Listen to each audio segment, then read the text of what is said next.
कभी सोचा है, जो चाय में मिठास है और जो सूती कमीज हम पहनते हैं उसके धागे में आखिर कॉमन क्या हो सकता है? सुनने में अजीब लगेगा, लेकिन इसका जवाब काफी हैरान करने वाला है। आज हम कार्बोहाइड्रेट्स की इसी छिपी हुई दुनिया में उतरने वाले हैं, एक ऐसी दुनिया जो असल में हमारे चारों तरफ ही है। तो चलिए एक सवाल से ही शुरुआत करते हैं। जरा सोचिए, आलू, चीनी और कपास, ये तीनों एकदम अलग अलग चीजें हैं, है ना? पर इनमें कोई एक बात है जो बिल्कुल एक जैसी है। क्या हो सकती है वो? और इसका जवाब है कार्बोहाइड्रेट्स। जी हाँ, बिल्कुल सही सुना। ये तीनों की तीनों चीजें इन्हीं कमाल के मॉलिक्यूल्स यानी अणुओं से बनी है। तो चलिए समझते हैं कि ये सब जुड़ा कैसे है। ठीक है, तो सबसे पहले एकदम बेसिक सवाल, आखिर ये कार्बोहाइड्रेट्स होते क्या हैं? देखिए, इसका राज ना इसके नाम में ही छिपा हुआ है। कार्बो मतलब कार्बन और हाइड्रेट मतलब पानी। तो कार्बोहाइड्रेट का सीधा सा मतलब हुआ कार्बन के हाइड्रेट्स, है ना? सिंपल। ये मॉलिक्यूल्स असल में तीन चीजों से बनते हैं, कार्बन, हाइड्रोजन और ऑक्सीजन। और सबसे मजेदार बात पता है क्या है? इनका जो रेशो है, जो अनुपात है, वो हमेशा फिक्स रहता है, 1:2:1 का, हमेशा। और यही कार्बोहाइड्रेट्स धरती पर मौजूद हर जीवित चीज के लिए एनर्जी का सबसे बड़ा, सबसे जरूरी सोर्स है। मतलब ये वो फ्यूल हैं, वो ईंधन हैं जो हमारे शरीर की एक एक कोशिका को, एक एक सेल को चलाते हैं। तो अब जब बेसिक्स क्लियर हो गए हैं, तो चलिए कार्बोहाइड्रेट्स के सबसे छोटी, मतलब सबसे बुनियादी बिल्डिंग ब्लॉक्स को देखते हैं। इन्हें कहते हैं मोनोसैकेराइड्स। नाम से ही अंदाजा लग रहा होगा, मोनो का मतलब होता है एक। तो मोनोसैकेराइड मतलब सबसे सिंपल वाली शुगर, जिसमें चीनी का सिर्फ और सिर्फ एक मॉलिक्यूल होता है। इसको ऐसे समझिए जैसे ये कार्बोहाइड्रेट की दुनिया की एक ईंट हो। और मजे की बात यह है कि हम इनसे रोज मिलते हैं, जैसे कि ग्लूकोज, जिसे ग्रेप शुगर या अंगूर की शक्कर भी कहते हैं। फिर है फ्रुक्टोज, जो मीठे मीठे फलों और शहद में मिलता है। और हाँ, गैलेक्टोज, ये दूध में पाया जाता है।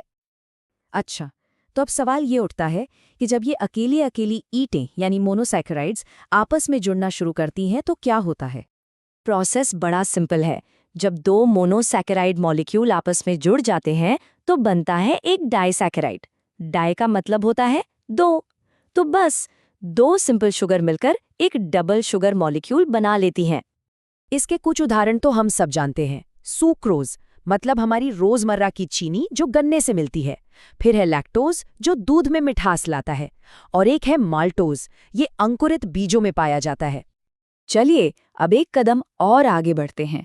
अब हम इन बिल्डिंग ब्लॉक्स से बनने वाले सबसे बड़े, सबसे कॉम्प्लेक्स स्ट्रक्चर्स की बात करते हैं, और इन्हें कहा जाता है पॉलीसैकेराइड्स। यहाँ भी नाम में ही मतलब छिपा है, पॉली यानी बहुत सारे। तो पॉलीसैकेराइड्स मतलब वो विशाल मॉलिक्यूल्स जो 10, 100 या हजारों मोनोसैकेराइड ईंटों को एक साथ जोड़कर बनते हैं। अगर मोनोसैकेराइड एक ईंट है तो ये तो कार्बोहाइड्रेट की दुनिया की गगनचुंबी इमारतें हैं। और यहाँ एक बहुत ही दिलचस्प बदलाव देखने को मिलता है। जैसे जैसे ये मॉलिक्यूल्स बड़े होते जाते हैं, इनकी प्रॉपर्टीज, इनके गुण बदल जाते हैं। देखिए, मोनोसैकेराइड्स मीठे होते हैं और पानी में आसानी से घुल जाते हैं, लेकिन पॉलीसैकेराइड्स न तो मीठे होते हैं और न ही पानी में घुलते हैं, एकदम उल्टा। इसका एक बढ़िया उदाहरण है स्टार्च। स्टार्च असल में पौधों का अपनी एनर्जी स्टोर करने का तरीका है।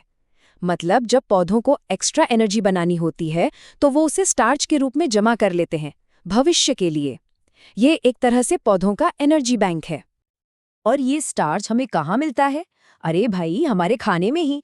हर तरह के अनाज में, आलू में, शकरकंद में और भी कई सब्जियों में ये भरपूर मात्रा में मौजूद होता है। अच्छा, तो एनर्जी स्टोर करने के अलावा इनका एक और बहुत बड़ा काम है, और वो है स्ट्रक्चर बनाना, यानी ढांचा तैयार करना। सेल्यूलोज एक ऐसा ही पॉलीसैकेराइड है। ये पौधों की कोशिकाओं को मजबूती देता है, उन्हें एक आकार देता है। असल में पौधों की जो सेल वॉल होती है ना, वो इसी से बनती है। और अब एक कमाल का फैक्ट, क्या आप जानते हैं कि जो कॉटन यानी कपास हम इस्तेमाल करते हैं, वो करीब करीब 90% शुद्ध सेलुलोज है। जी हाँ, और यही वजह है कि ये धरती पर सबसे ज्यादा पाया जाने वाला कार्बोहाइड्रेट भी है। तो अब तक हमने जो कुछ भी जाना, उसे एक साथ जोड़कर देखते हैं। मतलब इन सब का सार क्या है? कार्बोहाइड्रेट्स का असल में महत्व क्या है? तो मोटे तौर पर देखें तो कार्बोहाइड्रेट्स के दो मेन रोल हैं। पहला, एनर्जी स्टोरेज, जैसे पौधों में स्टार्च और हम जानवरों में ग्लाइकोजन। और दूसरा, स्ट्रक्चरल बिल्ट यानी ढांचा बनाना, जैसे पौधों में सेल्यूलोज और कुछ कीड़े मकोड़ों के बाहरी कवच में काइटिन।